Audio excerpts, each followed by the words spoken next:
Il est 13 h à l'Assemblée nationale du Sénégal, la même heure dans les studios de la 7TV. Bienvenue dans cette édition dont voici les titres. Affaire des 125 milliards de francs CFA évoqués par le pool judiciaire financier. Le bureau de l'Assemblée nationale est convoqué à 14 h pour information. La conférence des présidents prendra le relais à 17 h pour l'examen d'une affaire en instance. Toutefois, beaucoup lient cette convocation à l'affaire Farbangom, dont la levée de l'immunité parlementaire pourrait être imminente du fait des accusations de transactions financières douteuses sur un montant de 125 milliards de francs CFA à son égard. Les sages-femmes du Sénégal réclament le décret d'application de la loi régissant leur corporation, une loi adoptée depuis 8 ans et dont l'application fait toujours défaut. Vous aurez donc dans ce journal Mariam Fall, ancienne présidente de l'association des sages-femmes du Sénégal. Ce mardi 14 janvier 2025, une date qui marque un tournant décisif dans le système éducatif sénégalais. Elle marque l'introduction de l'enseignement de l'anglais dès le préscolaire et l'élémentaire. Notez que l'enseignement de l'anglais était jusque-là limité au collège et au lycée dans le système éducatif sénégalais. Voilà pour le sommaire, le développement dans une poignée de secondes.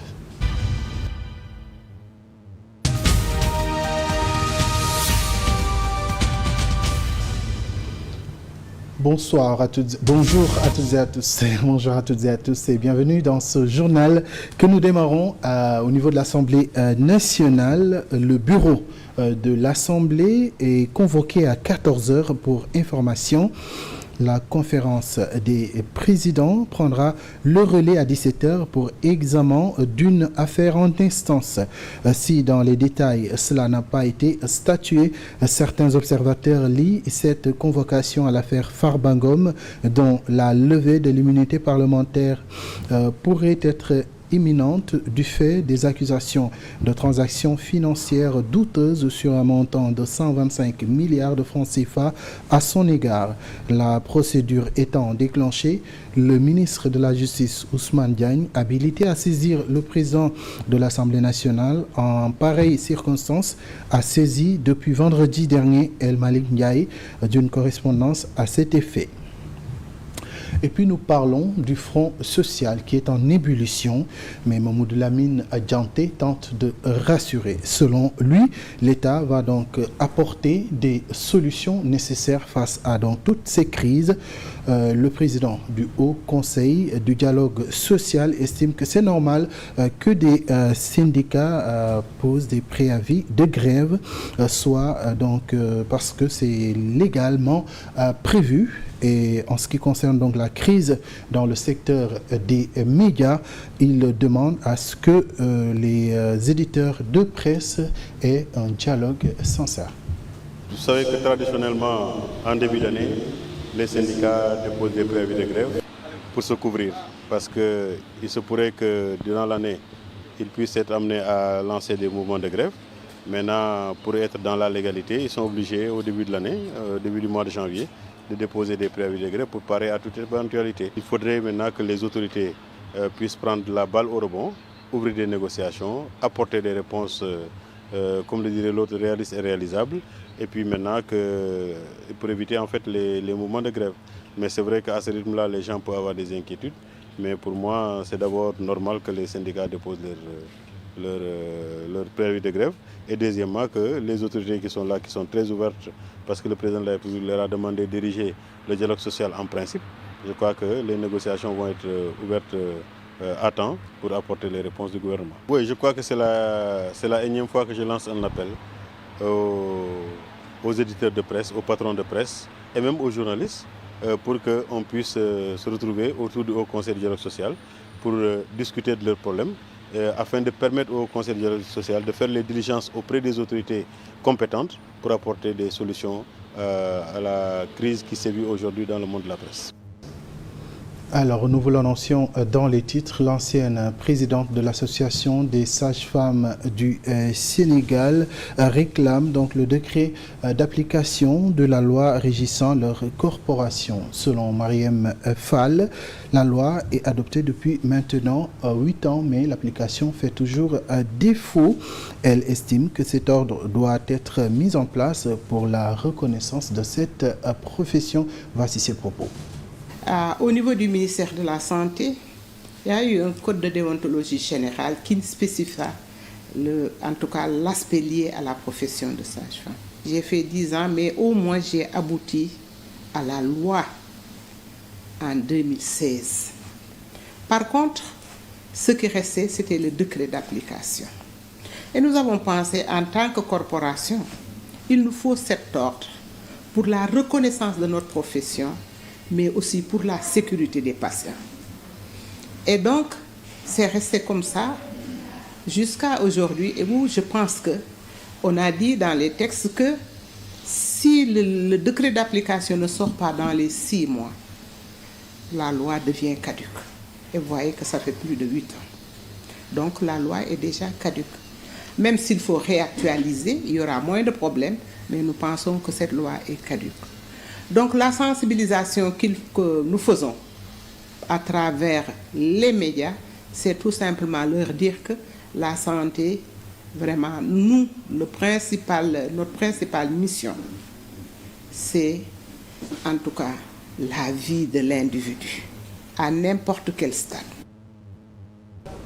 Alors, la plupart de ces sages-femmes ont été formées dans des établissements privés de santé et des établissements donc, qui traversent en ce moment des difficultés. Nous en parlons avec le président du syndicat des directeurs d'écoles de santé qui estime que le secteur est aujourd'hui infecté donc, par des écoles de formation qui ne respectent pas les normes. Et puis, Ibrahima Koulibaly affirme également que leurs écoles ne reçoivent aucune subvention de la part de l'État. Je vous propose de l'écouter. Le problème principal, c'est qu'au niveau du sous-secteur de la formation des agents de santé, le système LMD n'est pas appliqué de manière effective. Au Sénégal, nous avons la chance d'avoir l'ensemble des dispositions législatives et réglementaires dans le cadre du système LMD. Mais malheureusement, ces dispositions sont constamment violées. Sont violées par qui? Par des établissements d'enseignement supérieur et sont violées aussi par des départements ministériels, en l'occurrence le ministère de la Santé et de l'Action sociale. Au niveau de l'enseignement supérieur, les établissements privés n'ont pas de subvention. Au niveau du ministère de la formation professionnelle aussi, nous n'avons pas de subvention. Alors que nous sommes investis de services publics qui parlent d'éducation et qui parlent de santé.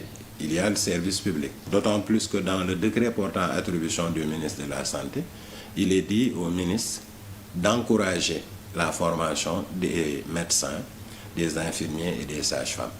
Et je pense que s'il veut encourager la formation initiale et rehausser le niveau de qualité, c'est un moyen qui lui permettra de faire cela. Et puis à Mérina Sarr, les populations dénoncent le mauvais état des routes ainsi que le manque d'infrastructures sanitaires qui impactent négativement dans leur quotidien et l'économie locale. La construction de la route reliant donc Ngourane aux autres localités entamée depuis des années reste inachevée. Il n'y a pas de sage-femme. Des hommes assistent les femmes lors des accouchements. Ils appellent donc les autorités à agir selon donc Serigne Mara Sarr lors du CLD préparatoire de la grande Ziara. Je vous propose de l'écouter. C'est la réfection de la route qui quitte Gourane vers Médina Sarr. C'est cette route que l'AGEROUTE, sous la tutelle d'Ibrahima Ndiaye, qu'il avait validée. Maintenant, on avait choisi une entreprise, mais depuis lors, nous attendons et nous demandons à ce que le président Bassirou Diomaye Faye nous aide. Parce que par rapport à cette ziara, nous attendons autant de monde pour quitter Louga. Il faut laisser sa voiture là-bas, soit pour passer vers Sagata ou Ngourane. Alors, l'autre appel, c'est par rapport aux infrastructures sanitaires. Parce que le seul poste de santé, ce n'est pas possible que des femmes puissent être consultées par des hommes. C'est ce qui se passe. C'est vraiment déplorable. Mais nous voulons que l'on dépêche une sage-femme.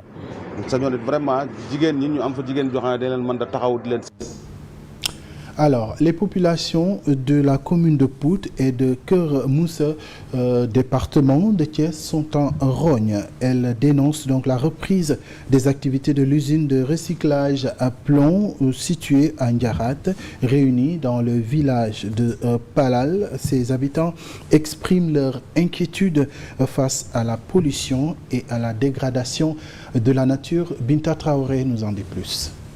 Les populations de cette localité qui disent connaître tous les dangers de l'exploitation à travers d'études d'impact environnemental ont été sensibilisées sur le niveau de risque et d'impact négatif sur la santé humaine et les activités agricoles. Cette mise à demeure a été précédée par une visite de ces services techniques qui a constaté qu'il y avait vraiment du n'importe quoi à l'intérieur de l'usine et confirmant ce que nous avons toujours déploré à travers la presse. Et c'est à l'issue de cela que le ministre a pris la décision d'arrêter l'usine. Mais à notre grande surprise, quelques mois après, on a vu que l'usine avait une dérogation de 3 mois pour, soi-disant, épuiser ses stocks.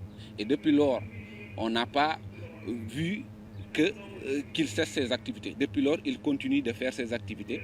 Une usine qui a été mise en demeure par l'ancien ministre d'alors et depuis lors, cette entreprise n'a pas cessé ses activités. Depuis que l'usine s'est installée dans nos localités, nous avons vu vraiment des maladies qui n'existaient pas dans la zone. On a constaté des cas d'avortement, des cas de sinusite, des cas d'asthme, etc. En plus de cela, nous, en tant qu'agriculteurs, moi qui je suis un agriculteur, nous avons constaté une baisse drastique des rendements dans la zone. Il y a même des gens qui travaillaient en face de l'usine, ils ont obligé de lécher leur champ pour aller s'installer ailleurs. Ces habitants réclament une fermeture, mais aussi une délocalisation de l'usine. C'est ce que nous réclamons depuis toujours. Non seulement la fermeture, mais la délocalisation. On ne veut plus voir cette usine-là dans notre zone de localité. C'est clair et net. Toute la population est d'accord là-dessus. Face à cette situation, il demande aux nouvelles autorités de faire respecter les décisions prises par l'ancien régime sur la mise en demeure de cette entreprise de recyclage à plomb.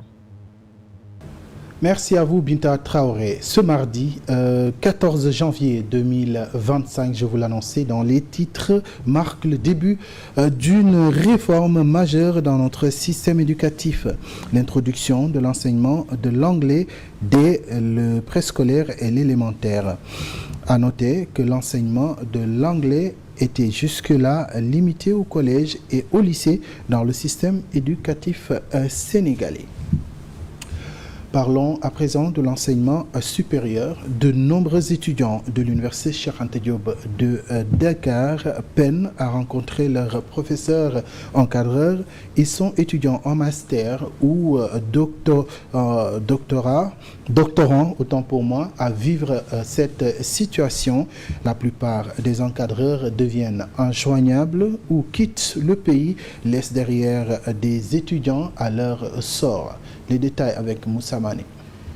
Ils sont nombreux à écrire leur mémoire ou thèse sans bénéficier d'un soutien des professeurs encadreurs. Ces étudiants souffrent le martyre au quotidien. Des encadreurs difficiles à joindre au téléphone ou s'absentent du pays au moment où les étudiants ont le plus besoin.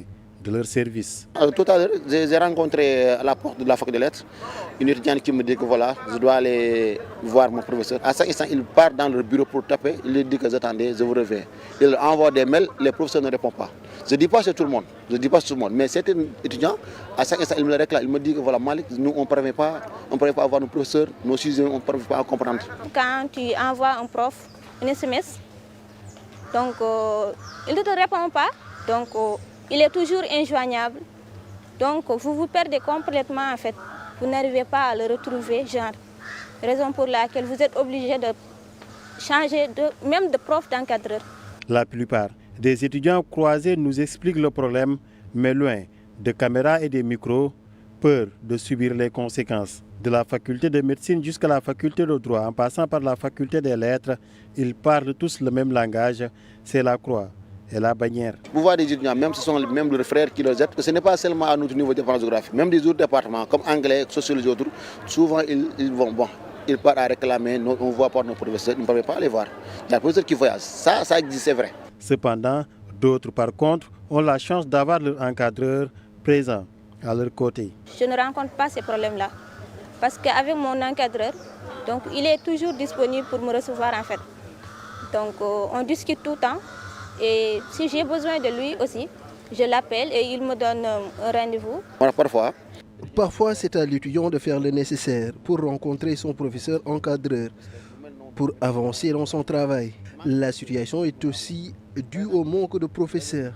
Certains ont beaucoup d'étudiants à encadrer et pourtant, il y a des doctorants qui sont là et qui peuvent faire le travail à leur place. L'université Cheikh Anta Diop de Dakar accueille plus de 90 000 étudiants. Cependant, ils sont nombreux à vivre ce genre de situation. Régularisation des tchak-tchak, les conducteurs de ces motos taxis s'insurgent contre ce contrôle excessif des forces de défense et de sécurité. Une pièce justificative risque également de compromettre la conformité des motocyclistes. Quelle est cette pièce? Nous on fait le point avec Omar Cham. Mamcher, président des tchak-tchak, si à Ouest Foire, fait preuve d'exemplarité. Il a déjà procédé à l'identification de sa moto comme la plupart de ses camarades de garage. Et depuis, au revoir les tracasseries. Depuis la mutation de la moto, je suis aux anges. Identifier sa moto, c'est la moindre des choses à mon avis. D'autres sont à mi-chemin. Ce duo espère être en règle avant la date butoir. J'ai déjà le CMC et l'acte de vente. Le reste, c'est juste une question de temps. Raison pour laquelle l'État du Sénégal doit davantage faciliter la procédure. Comme nous le confirment nos intervenants, beaucoup d'entre les motocyclistes butent sur un écueil qui pourrait compromettre leur conformité. Nous ne sommes pas contre la régularisation, mais de là à demander la pièce d'identité du vendeur. D'aucuns achètent leurs deux roues alors que le nom du revendeur ne figure pas sur l'acte de vente. Pour faciliter la régularisation des deux roues, l'État du Sénégal avait fixé une durée de 3 mois. Un délai violé de toutes pièces. Ils doivent au moins respecter le délai prescrit.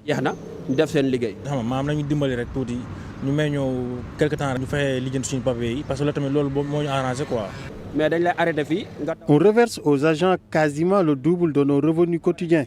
C'est aberrant. Autre doléance des motocyclistes, la diligence des sites de régularisation, conformément à l'annonce des autorités en place. Omar Cham, en attendant de savoir si le délai sera prolongé ou pas, la 145e édition de l'appel Seydina Limamoulaye, lui, se profile à l'horizon. Les autorités layennes ont officiellement lancé les activités commémoratives cette année. L'événement sera célébré les jeudis 30 et vendredi 31 janvier 2025. Une occasion pour le comité d'organisation de dévoiler le thème de cette année. Cette année, Les cérémonies religieuses du 145e anniversaire de cet appel retentissant sont prévues pour le premier jour, le jeudi 30 janvier 2025 à Cambérène, devant le mausolée de Sayyidina Issa Rouhoullahi alayhi salam, dans la matinée, et à la grotte des Almadies à Ngor dans l'après-midi. Le deuxième jour, le vendredi 31 janvier, les manifestations religieuses se dérouleront à Yoff Layène le matin, avec la cérémonie du Yor Yor et une cérémonie officielle dans l'après-midi. Ces grands moments de communication contribueront à ressourcer les fidèles ainsi que l'opinion nationale et internationale, aussi bien sur le plan religieux que sur celui du civisme, de la citoyenneté responsable, de la paix, du développement et de la stabilité politique et sociale. Justement, le thème choisi cette année, comme l'a dit le coordinateur, est valeurs islamiques et développement durable à la lumière des enseignants de Seydina Limamoulahi alayhi salatu wassalam. Le Premier ministre du Sénégal, Ousmane Sonko, achève sa visite en Mauritanie, visite de 3 jours, visite officielle qui a démarré donc depuis lundi 13 janvier 2025. Il emboîte ainsi le pas au président Diomaye qui avait donc choisi la Mauritanie comme première destination officielle. L'objectif de cette visite est surtout de renforcer la coopération entre les deux pays, mais aussi et surtout d'aborder ensemble les défis partagés par les deux nations. Ousmane Ba nous en dit plus. Coopération bilatérale, exploitation des hydrocarbures, pêche, sécurité frontalière, voilà entre autres les sujets de discussion les plus attendus lors de cette première visite officielle du Premier ministre Ousmane Sonko en terre mauritanienne. Déjà en avril 2024, le président de la République Bassirou Diomaye Diakhar Faye, fraîchement élu, avait lors de son premier déplacement officiel jeté les bases de la consolidation des relations entre les deux pays, en affichant dans ses échanges avec son homologue Ould Ghazouani une réelle volonté de renforcer les accords commerciaux entre le Sénégal et la Mauritanie, qui malgré leur proximité, ne sont pas aussi développés. C'est donc dans cette même logique que va s'inscrire la visite du Premier ministre qui ambitionne de dépasser le plafond de 102 millions d'euros, soit 67,4 milliards de francs CFA d'échanges enregistrés entre les deux pays en 2023, selon le Centre international de commerce. Il s'agira aussi pour Ousmane Sonko de revenir sur le projet de renégociation des contrats pétroliers et gaziers, puisque le Sénégal partage une bonne partie de l'exploitation avec la Mauritanie, surtout dans le cadre du jugement gazier Grand Tortue, GTA. D'ailleurs, dans cette optique, le Sénégal avait déjà commandité un audit des contrats. Ainsi, la suite à adopter sera soulevée dans les échanges avec les autorités mauritaniennes. Il sera aussi question lors de cette visite d'aborder les accords de pêche qui se manifestent aujourd'hui par l'octroi de 500 licences aux pêcheurs sénégalais pour des captures de 50 000 tonnes de petits pélagiques, surtout que plusieurs pêcheurs sollicitent aujourd'hui le renouvellement des licences. D'autres sujets seront au rendez-vous, tels que la fluidification de la circulation des personnes et des biens, qui devait se matérialiser par la finalisation de la construction du pont de Rosso, qui à l'heure actuelle n'est qu'à 40% de réalisation après son lancement, il y a de cela 2 ans. À présent, la revue de la presse de ce mardi 13 janvier, et c'est l'affaire de Momar Cissé.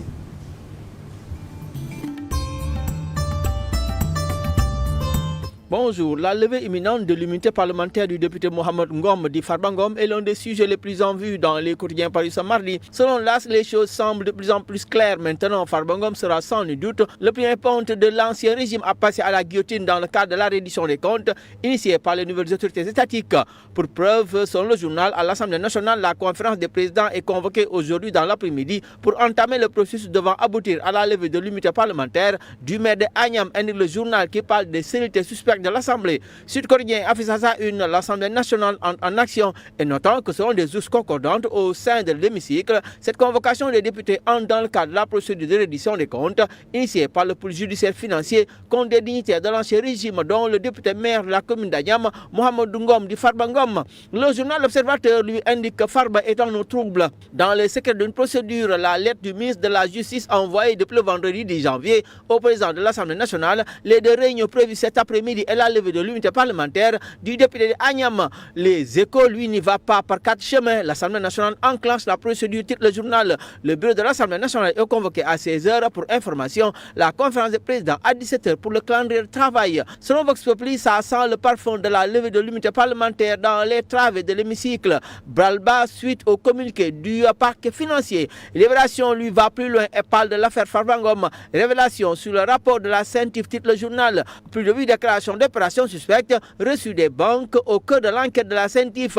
Des virements effectués par Sofico en faveur de Farbangom et son frère après des paiements au trésor au cœur du dossier et la liste des personnes physiques citées. Les journaux se font l'écho de la visite d'Ousmane Sonko en Mauritanie, mais elle reste explosive selon Rewmi Quotidien. Sur le rapport de la Cour des comptes sur les finances publiques de la Mauritanie où il se trouve, Sonko révèle l'ampleur des dégâts, titre le journal. Sonko souffre sur des braises, titre Source A. Dans le rapport, la Cour des comptes sera rendue publique. Les Sénégalais sauront l'ampleur des dégâts, a déclaré le chef du gouvernement, cité par le journal. Selon l'info, Ousmane Sonko a déclaré avoir reçu le rapport de la Cour des comptes sur la situation du pays hérité du régime de Macky. Sonko prévient de l'ampleur des dégâts, titre le journal. Mais sans le soleil, Dakar et Nouakchott huilent la machine. En visite d'amitié et de travail à Nouakchott, le Premier ministre Ousmane Sonko, à la tête d'une forte délégation ministérielle, a dégagé avec son homologue mauritanien Mokhtar Ould Ndiaye les bases de cette nouvelle dynamique. Selon le journal, l'ouverture officielle du premier puits du projet Grand Tortue Améim semble avoir donné un coup boost à la coopération bilatérale entre le Sénégal et la Mauritanie. En sport, record revient sur Nicolas Jackson qui est en quête d'un deuxième but. Bonne lecture.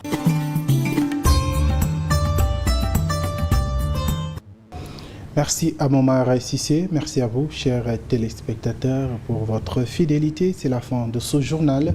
Je vous retrouve dans quelques minutes, à 14h plus exactement, pour le journal en Wolof. D'ici là, je vous souhaite de passer une excellente journée en compagnie des programmes de la CTV.